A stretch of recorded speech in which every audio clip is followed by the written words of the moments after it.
What is it that gives your life a sense of meaning and purpose? Because once you find that, it puts you in your power place. See, if you know what your life work is, I encourage you to start working on it. If you can't do it all at one time, do just a little bit of it. And if you don't know what it is that you showed up to do, if you don't know why you're here, I encourage you to find out what your purpose is here. What is the meaning of your life? What will be different? Have you ever asked yourself that question? I've done that. I remember coming from a friend of mine's funeral, and I was reflecting on how much time I had left. And I went for a walk in a park thinking about this guy whose life was so promising. And I mean, he wasn't an old guy. He was quite young, in fact. And I thought about all of the things that he said he was going to do, and he never got a chance to do those things. And I started thinking about my own life and how much time I had left to do the things that I would like to do. And at that time, I wasn't sure what my life purpose was, what my life's work was. I wasn't sure about it at that time. And I thought about it quite a lot. I had some idea, but I wasn't convinced, and I don't think I felt worthy. I didn't believe that it could be me to do this kind of work that I'm doing right now. And I say to you that if you begin to take a conscious effort to find out what it is that you're supposed to do, I say that it can literally save your life. I said that it can literally save your life. 85% of the American public, according to recent studies, are going to jobs that they hate, working on jobs that do not challenge them. They get sick thinking about going. Because, see, when you go to a job and you already know how far you can go, you can already see that proverbial glass ceiling. See, when you're going someplace and you already know how much you're going to make, you already know how far you can go, you're in a dead-end position. It erodes your self-esteem. It lowers your sense of yourself. It creates an inner turmoil. It creates an emptiness in you. So I say that your life is worth finding what it is that you're supposed to do.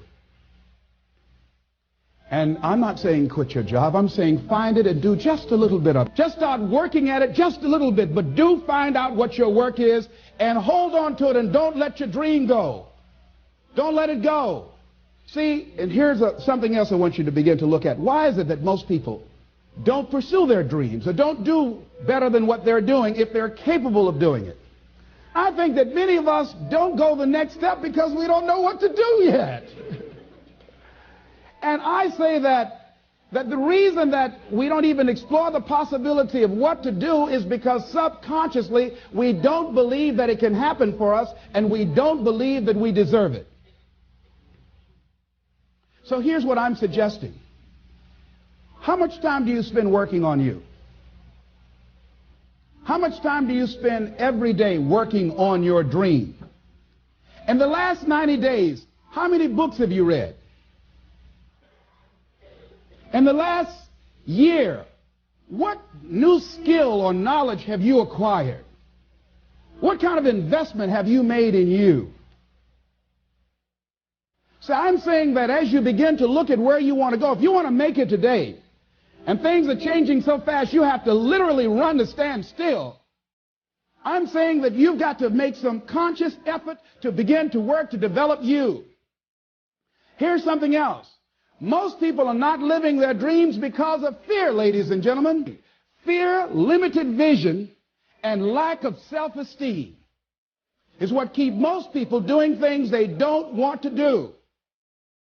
The same reason that people stay in relationships where they're abused or they're unhappy or it's unfulfilling. They can't see themselves beyond that relationship. They can't see themselves enjoying life without that person. They think that this is all that they can do. The same reason that people get stuck at a certain level in life. They can't see things being better for them. And they think that this is it and this is all they deserve. This is all they've ever seen. It's been passed on to them. And they think that this is it for them. Oh, no. I was looking what Dr. Blanton Smiley Blanton, who was a colleague of Dr. Norman Vincent Peale. What he said about fear, he said, fear is the most subtle and destructive of all human diseases. Ladies and gentlemen, fear kills dreams. Fear kills hope. Fear put people in the hospital. Fear can aid you. Fear, ladies and gentlemen, can hold you back from doing something that you know within yourself that you're capable of doing, but it will paralyze you. And it seemed like you're in a hypnotic spell. And I ask you a question, what is the benefit? What's the benefit of allowing fear to hold you back? What's the benefit of giving up on yourself, of not stepping out on life and taking life on? What is the benefit for you? What's the plus in that? It's one of the things I had to ask myself. So I didn't want to make any mistakes. I wanted everybody to like me. I wanted to be perfect the first time I did something. It's not going to happen. You're going to make some mistakes. You're going to hurt some folks' feelings. You're going to create some enemies whenever you decide that you want to begin to take life on. You've got to ask yourself, how long am I going to allow this to hold me back? I like what Zig Ziglar says. He said, fear is false evidence appearing real. That is an illusion that we create in our mind. It is a state of mind that can be changed. So let's look at how we can begin to take some steps to restructure that fear, to begin to expand our visions of ourselves, to begin to increase our self-esteem. Webster said that self-esteem means confidence and satisfaction in oneself. Look at your life right now. Whatever you've done up to this point in time, your life is working. Whatever you have produced, it came out of you as a result of the kind of person that you have become. It's a result of your choices. It's a result of your consciousness. Now you have to ask yourself, are you satisfied with what you have produced? Is this what you want? Would you like for things to be better than this? Do you believe that you deserve better than this? Or are you content? This is it. You don't have to do anything else. That you've already resigned yourself in life and say, well, I'm happy. I'm not starving like the people in Calcutta. Are you allowing yourself to get off the hook like that?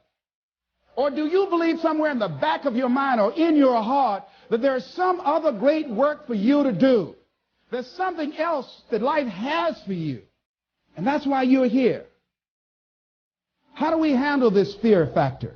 How do we increase our self-esteem? You have to begin to fortify yourself. How do we do that? I believe that you have to begin to consciously monitor your inner conversation and start talking to yourself. Start building yourself up. Sometimes the only good things you will hear about you are the things that you say to you. So I'm saying learn to be your own booster. Start building yourself up. Start encouraging yourself.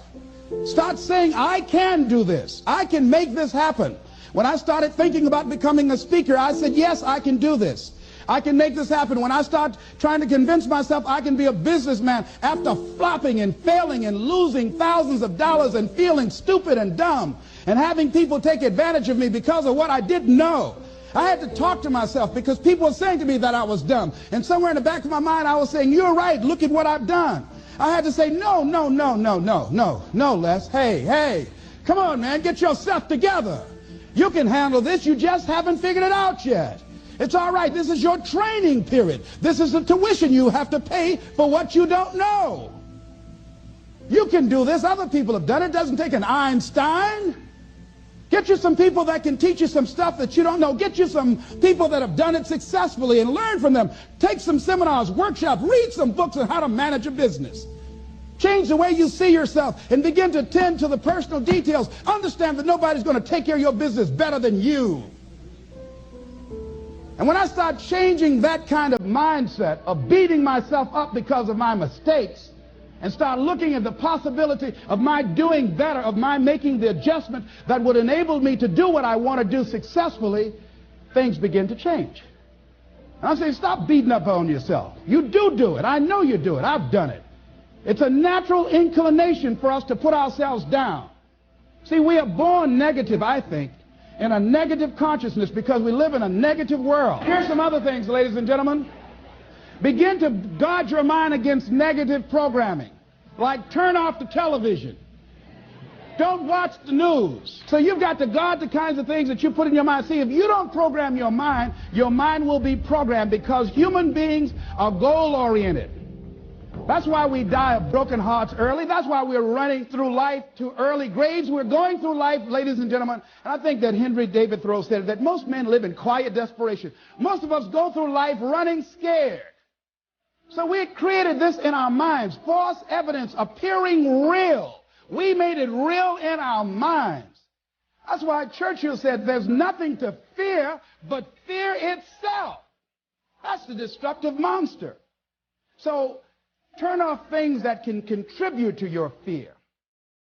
Turn a deaf ear to people that all they can do is talk about how negative things are, because they have bought into the consciousness of the world. Start attending workshops, seminars, listening to tapes on a daily basis to begin to recondition your mind, to retrain your thinking. Faith comes by what? Hearing and hearing and hearing. Listen to things that can empower you, that can enable you to create a new reality for yourself, in a new life for yourself. You might appear to be strange around most people. You know, most people think you're strange if you're happy today. See, these people have not found their purpose in life. That's why they're grumpy. That's why they're miserable. That's why they're so negative. They're hurting and they want to hurt other people. So start practicing using programs for your mind. Seminars, books, workshops. Keep a journal.